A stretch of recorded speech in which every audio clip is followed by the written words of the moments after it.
parler un petit peu de ce qu'on a réalisé. Et dans ces 2 ans, il y en a eu des choses et qui sont aussi par rapport au fait que demain on pourra encore investir. Alors tout simplement, il y a d'abord la réalisation de la zone de la Treille. Je sais que c'est un vieux serpent de mer, on a mis 15 ans pour la sortir quand même, cette zone de la Treille, et maintenant elle est finie. Hein, l'aménagement complet a été fini, vous le verrez, remis en rond-point, je vous en parlerai tout à l'heure. Dans cette zone de la Treille, il va y avoir un EHPAD. Théoriquement, nous devrions signer dans le premier trimestre. Il va y avoir un immeuble et des villas en accession à la propriété. Je sais que pas mal de Pénirins attendent ça, et en tout cas se sont positionnés.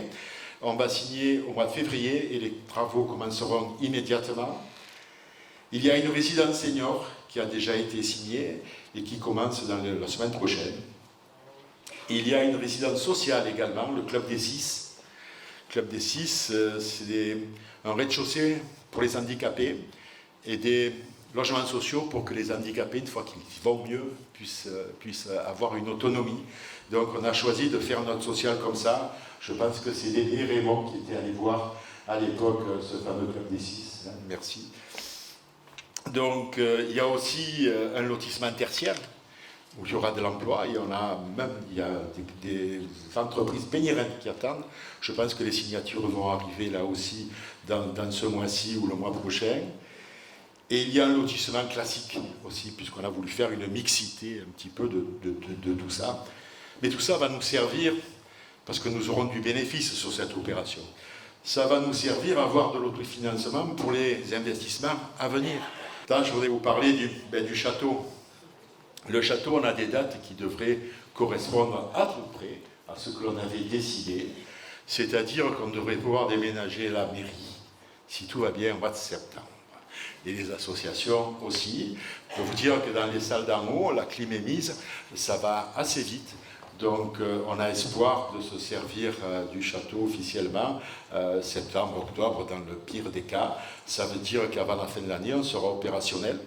Et vous allez pouvoir récupérer vos salles, un petit peu toutes les associations, et c'est une bonne chose. Je vais vous parler du parking du château. Le parking château, c'est la même chose. Aujourd'hui, il ne reste plus que les ascenseurs, les escaliers à finaliser.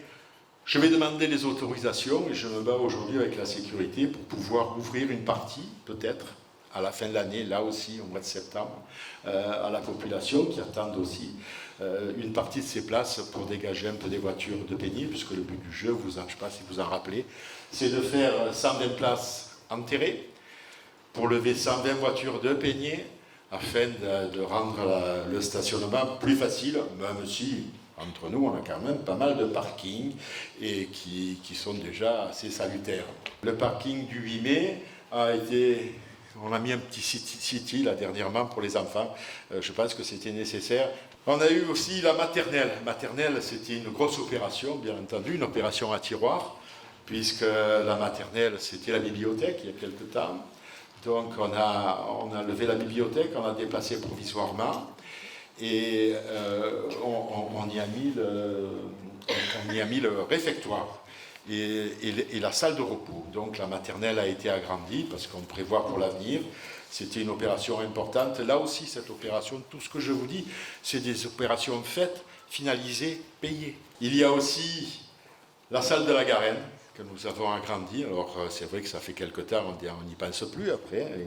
Quand c'est fait, on n'y pense plus. Et il y a aussi le boom track. En tout cas, c'est un franc succès. C'est un franc succès pour les jeunes. On voit toujours beaucoup de monde dans cet endroit-là, c'est bien.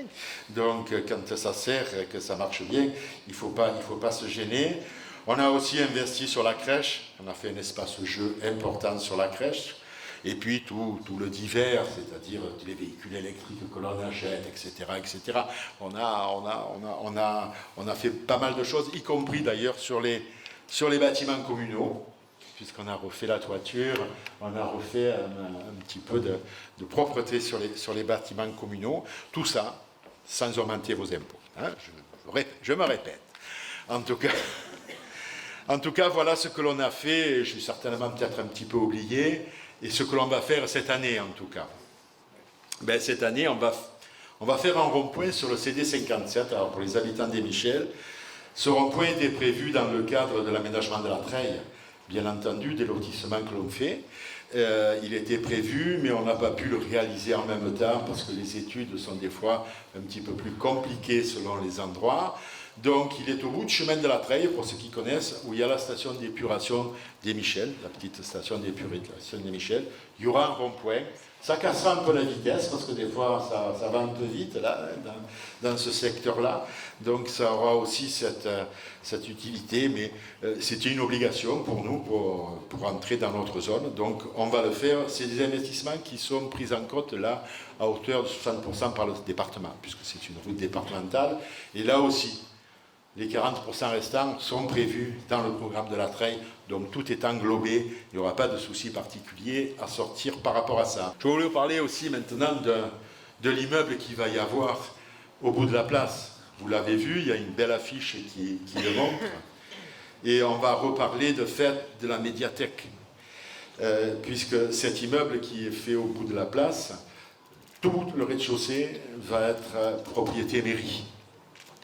Nous avons tenu à garder ces propriétés mairie, d'abord parce que c'était à la mairie auparavant, et on a décidé d'y mettre la bibliothèque et la médiathèque d'un côté, et de l'autre côté la pharmacie. Je le dis clairement parce qu'on a acté officiellement ça, donc on peut le dire officiellement. Donc un côté on louera, la mairie louera pour qu'il y ait la pharmacie, et l'autre côté la médiathèque, et entre les deux, à l'emplacement du portail, de l'ancien portail, il y aura une traboule qui va passer sous l'immeuble et qui va sortir sur la place du château. Vous verrez, la finalité sera belle, j'en suis persuadé. Ce lieu est important. Alors, on s'est posé souvent la question, moi je suis persuadé que ça va finaliser la place. Une place ouverte, c'est pas bien une place. Moi, je préfère une place plutôt fermée, mais quand vous allez voir la grandeur de la place après l'immeuble, il va falloir l'aménager. Ça risque de nous coûter un peu cher. Parce qu'elle est grande, elle est même très grande. Alors même si on a prévu d'y mettre une treille, même si on a prévu peut-être d'y mettre un petit point d'eau au milieu, ou je ne sais rien, mais il va falloir la meubler. Et en tout cas, ce sera un lieu pour les Pénérins, je pense, assez sympathique, et ils vont en profiter. Parce que sur le bord de cette place, il y aura aussi une traboule qui va déboucher à côté de l'église, et donc qui va permettre d'ouvrir tout le centre ancien directement sur la place. Et là, ça va, certainement que pour le centre ancien, il y aura de belles avancées.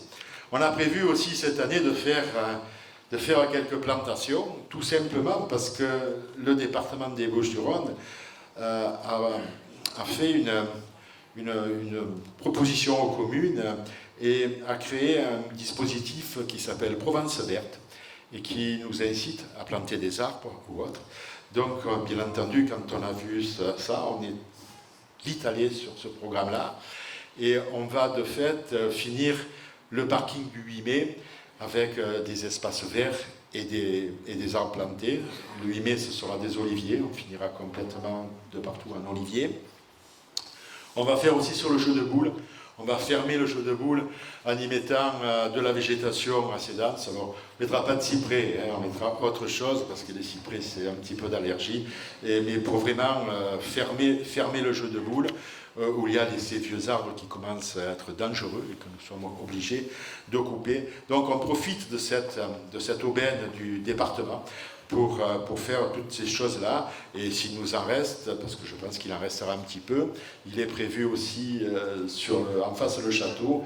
Vous avez vu qu'il y a des vieux ormeaux, il y en a un qui est mort. Et, on va mettre là aussi, on va refaire tout le parvis du château, et on y mettra des arbres assez hauts, certainement des chênes verts, pour finaliser tout ça. Ça fera partie en tout cas de la Provence verte. Je vous ai parlé de l'avancement de la place du château. On le fera en deux temps, certainement. Cette année, on fera juste le devant de la mairie et l'accès avec la montée d'escalier qui est prévue contre la tour pour pouvoir circuler et pour que vous puissiez venir à la mairie à la fin de l'année. Donc il y aura une partie de la place qui sera faite cette année, une autre partie qui sera finalisée l'année prochaine quand les travaux seront finis aussi de l'immeuble pour que tout soit conjugué de la même manière. Et à ce moment-là, ben, écoutez, on aura fait, je pense, notre job Sautenier. C'était quelque chose ben, qu'on a... Je pense que c'est depuis le début, en réalité, depuis 2001. On avait l'intention, mais depuis 2002, quand on a acheté le château, de remettre un petit peu le château au centre du village, de faire en tout cas qui vous appartienne à vous tous, et de faire une place publique. On est arrivé à tout ça, on a mis quelques années, ça fait déjà quelques années, mais en tout cas c'était un beau challenge et ça méritait de le faire et de se battre pour ça.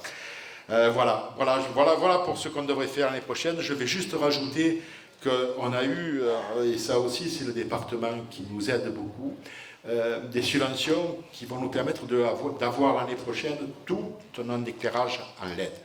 Les associations sont dynamiques à Peigné, c'est bien entendu, et vous le savez tous.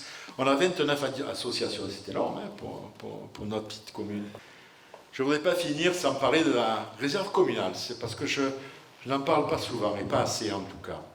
La réserve communale, c'est 25 personnes qui sont au service des Peignérains et de la commune et des services communaux. Ça fait beaucoup de choses.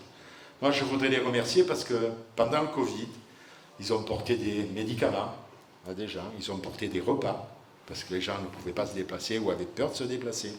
En tout cas, ils ont travaillé énormément et je les en remercie. Ils ont travaillé pendant le Covid, bien entendu, mais aussi quand il y a eu la crise de l'Ukraine. Et là, je voudrais vraiment chapeau, parce que je pense qu'ils ont consacré à peu près 400 heures de travail pour faire la collecte qu'ils ont fait, que vous avez donné tous, les Peignérains, et merci, pour envoyer tout ça en Ukraine, les vêtements chauds, des produits de première nécessité, etc., etc.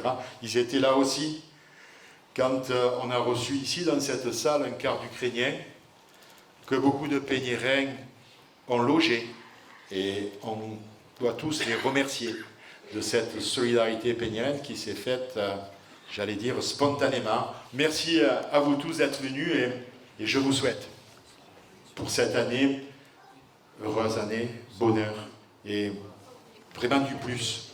Hein? Santé, c'est le mieux la santé, on est bien d'accord. Allez, santé et bonheur. Et maintenant, je vous dis, on va trinquer, on va boire le verre de l'amitié. Merci, mesdames et messieurs.